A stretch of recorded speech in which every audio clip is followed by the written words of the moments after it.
আসসালামু আলাইকুম। কেমন আছেন সবাই? আশা করছি ভালো আছেন। Daily kitchen and blog channel থেকে নতুন একটা ব্লগ ভিডিও দেখার আমন্ত্রণ জানাচ্ছি সবাইকে। আশা করি আমার ভিডিওটা আপনাদের ভালো লাগবে। তো ভিডিওর কোনো অংশ যদি ভালো লেগে থাকে একটা লাইক দিবেন। আপনার ছোট্ট একটা লাইক আমার ভিডিওটা আরও অনেকজনের কাছে পৌঁছে দেবে। ঘরে টুকটাক কাজকর্ম, বিভিন্ন রান্নাবান্না যারা ভালোবাসেন, বিশেষ করে লাইফস্টাইল ব্লগ ভিডিওগুলো যাদের পছন্দ তারা চাইলে আমার চ্যানেলটা সাবস্ক্রাইব করে রাখতে পারেন। পাশে থাকা বেল বাটনটি অন করে দেবেন। এতে করে আমি কোনো ভিডিও আপলোড দিলে সেটা নোটিফিকেশন আপনার মোবাইলে পৌঁছে যাবে। আপনি আপনার সময় সুযোগ করে আমার ভিডিওটা দেখে নিতে পারবেন। যেহেতু বৃষ্টির দিন, এখন অনেক সময় দেখা যায় বৃষ্টির জন্য বাজারে যাওয়া যায় না, বা ফ্রিজে মাছ মাংস কিছু না থাকলে তখন দেখা যাবে ডাল ডিম আলু দিয়ে 2-1 দিন চালিয়ে নেওয়া যাবে। সেটা তো আমরা খুব ভালো করে জানি, মাছ মাংস না থাকলে কীভাবে 1 দিন বা 2 দিন চালিয়ে নেওয়া যায়। তো এখানে বেশ কিছু ডাল নিয়ে আসা হয়েছিল, কিছু হচ্ছে 2 কেজির মতো মসুর ডাল, 2 কেজি হচ্ছে বুটের ডাল। তো ডালগুলো গতকালকে আনা হয়েছিল, তো এগুলো আর প্যাকেট থেকে বের করা হয়নি। এখন আমি ওগুলোকে প্যাকেট থেকে বের করে যেটা যেখানে রাখার ওটা ওখানে রেখে দেব।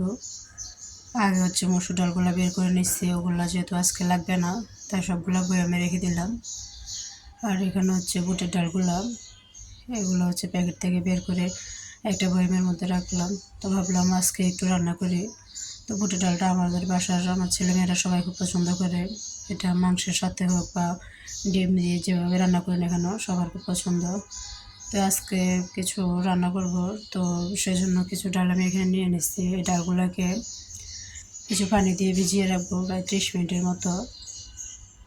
বাকি যে ডালগুলো আছে ওগুলোকে আমি ঢাকনা দিয়ে রেখে দেবো। যেগুলো রান্না করার জন্য নিচ্ছি ওই ডালগুলোকে এখন পানি দিয়ে ভিজিয়ে রেখে দেব। পানি দিয়ে কিছুক্ষণ রেখে দিয়ে ভালো করে ধুয়ে নিয়ে সিদ্ধ করে নেব। সামান্য একটু লবণ দিয়ে ডালটাকে আমি সিদ্ধ করে নেব। তো এখানে আমি এখন মশলাটা কষিয়ে নেব। তেল গরম হওয়ার পরে এখানে কিছু পেঁয়াজ কুচি দিচ্ছি, পেঁয়াজ কুচি শুকনো 2টা তেজপাতা দিলাম। পেঁয়াজ কুচি আর তেজপাতাটা ভালো করে একটু কষিয়ে নিয়ে এখানে বাকি মশলাগুলো দিয়ে দেব। কিছুটা দিলাম রসুন বাটা, রেগুলার রান্নার যে মশলাগুলো আছে হলুদ গুঁড়া, জিরা গুঁড়া, মরিচ গুঁড়া, লবণটা একটু অল্প পরিমাণে দেব, যেহেতু ডালটা সিদ্ধ করার সময় এখানে কিছুটা লবণ দিয়েছিলাম। তো এখানে আদাটা দেওয়া হয়নি, রসুন আর মশলাগুলো ভালো করে মিশিয়ে নেব। মিশিয়ে একটু পানি দিয়ে ভালো করে কষিয়ে নেব। কষিয়ে নেওয়া হয়ে গেলে এখানে হচ্ছে আমি যে ডালটা সিদ্ধ করে রেখেছিলাম সেই ডালটা দিয়ে দেব। ডালটা এখানে পুরোপুরি সিদ্ধ করা হয়নি, প্রায় 50% সিদ্ধ করা হয়েছে। হাত দিয়ে চাপ দিলে পুরোপুরি ভেঙে যায় না। এরপর যে ডালটাকে নামিয়ে নিয়ে এখন মশলার সাথে ভালো করে কষিয়ে নেব। চুলার আঁচটা মিডিয়াম করে দিয়ে ডালটাকে মশলার সাথে ভালো করে কষিয়ে নিয়ে তারপর ঢাকনা দিয়ে রেখে দেব। ঢাকনা দিয়ে রেখে দিয়ে একটু বলক আসার জন্য আমি হচ্ছে কয়েকটা ডিম সিদ্ধ করে ওগুলোকে একটু হালকা লবণ হলুদ দিয়ে ভাজি করে নিয়েছিলাম। ওই ডিমটা এখন এখানে দিয়ে দেব। ডিমটা এখানে দিয়ে ডালের সাথে ভালো করে মিশিয়ে নিয়ে তারপর ঢাকনা দিয়ে রেখে নেব। ডালটা আর একটু নরম হবে। যে ডালটাকে ভালো করে মিশিয়ে নিচ্ছি, ভালো করে মিশিয়ে নিয়ে এটা এখন ঢাকনা দিয়ে রেখে দেব। ঢাকনা দিয়ে রেখে দিয়ে পাশের চুলায় হচ্ছে আমি একটা করে কিছু তেল গরম করে নিচ্ছি। তো সেখানে এখন কিছু পেঁয়াজ কুচি দিয়ে দিচ্ছি। এটা দিয়ে আমি ডালের মধ্যে বাগার দেব। তো পেঁয়াজ কুচিটাকে ভালো করে ভাজি করে নিচ্ছি। ভালো করে ভাজি করে নেওয়ার পর হচ্ছে এখন এটা ডালের উপর দিয়ে দেব। যে পেঁয়াজটা ডালের মধ্যে দিয়ে দিলাম। এই পর্যায়ে কিছু ধনেপাতা কুচি দিতে পারলে ভালো হয়, খুব সুন্দর ফ্লেভার আসে। তো আমার বাসায় আজকে ধনেপাতাটা নাই তাই দিলাম না। ধনেপাতা যেহেতু নাই তাই কিছু জিরা বাগার দেব। তাই হচ্ছে শুকনো একটা পাতিলের মধ্যে অল্প 1 থেকে 1.5 চামচের মতো জিরা গুঁড়া নিয়ে ওগুলাকে একটু ভালো করে টেলে নিচ্ছি শুকনো গলায়। টেলে নেওয়ার পর জিরা থেকে যখন একটা সুঘ্রাণ আসবে তখন এটা ডালের মধ্যে দিয়ে দেব। ডালের মধ্যে এটি ঢাকনাটা লাগাই দেব। ঢাকনাটা দিয়ে রাখলে এটা ডালের মধ্যে জিরা সুন্দর ফ্লেভারটা অ্যাড হবে। তো দুপুরে আরও কিছু রান্না করছিলাম, সবজি মাছ আর ডিমটা রান্না করছিলাম। তো দুপুরে খাওয়ার পরে দেখা যায় অনেকটা সময় পাওয়া যায় রেস্ট নেওয়ার জন্য। এখন যেহেতু দিনটা অনেক বড়, তো দুপুরে খাওয়ার পরে অনেকটা সময় রেস্ট নেওয়ার পরে বিকেলের নাস্তাটা রেডি করতেছি। তো আজকে ভাবলাম দুপুরে যেহেতু ডাল রান্না করছি, এখন সন্ধ্যার জন্য হচ্ছে পরোটা বানাই।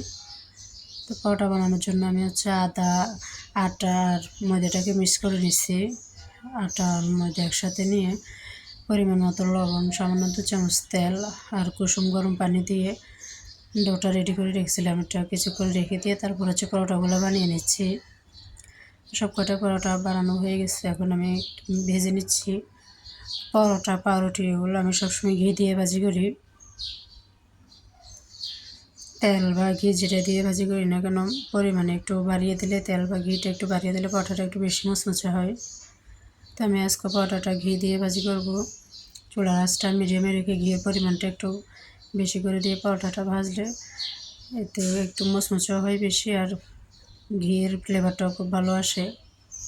তো আমি পরোটাটা ভাজি করে নিচ্ছি। পাশে চুলা হচ্ছে চা বসাইছি। চা যেহেতু আর কেউ খাবে না, শুধু আমি খাবো, আমার জন্য একটু করে 1 কাপ পরিমাণ হবে চা বসাইছি। আর এদিকে আমি পরোটাটা উল্টে পাল্টে ভালো করে ভাজি করে নিচ্ছি।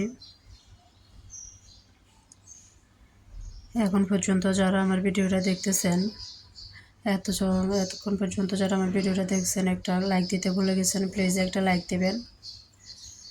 আমার ভিডিওটা যদি একটু হলেও আপনাদের ভালো লেগে থাকে, আমার ছোট্ট চ্যানেলটি সাবস্ক্রাইব করে রাখতে পারেন। তো আপনাদের সাথে কথা বলতে বলতে আমার চা পরোটা দুটোই রেডি করা হয়ে গেছে। তো আমি এখন নাস্তাটা প্লেটে নিয়ে নেব। এখানে হচ্ছে যে পরোটাগুলো ভাজি করে নিয়েছিলাম, সেখান থেকে 2টা পরোটা নিয়ে নিচ্ছি। আর 1 কাপ চা তো লাগবে, চাটা বানিয়ে নিলাম, শুধু আমার জন্য বানাচ্ছি, যেহেতু আর কেউ খাবে না। আর এখানে হচ্ছে যে ডালটা নিয়েছিলাম, সেই ডালটাই নিচ্ছি। দুপুরে রান্না করা ডালটা নিচ্ছি পরোটার সাথে। তো আজকের ভিডিওটা হচ্ছে এ পর্যন্তই। সবাই ভালো থাকবেন। আল্লাহ হাফেজ। আসসালামু আলাইকুম।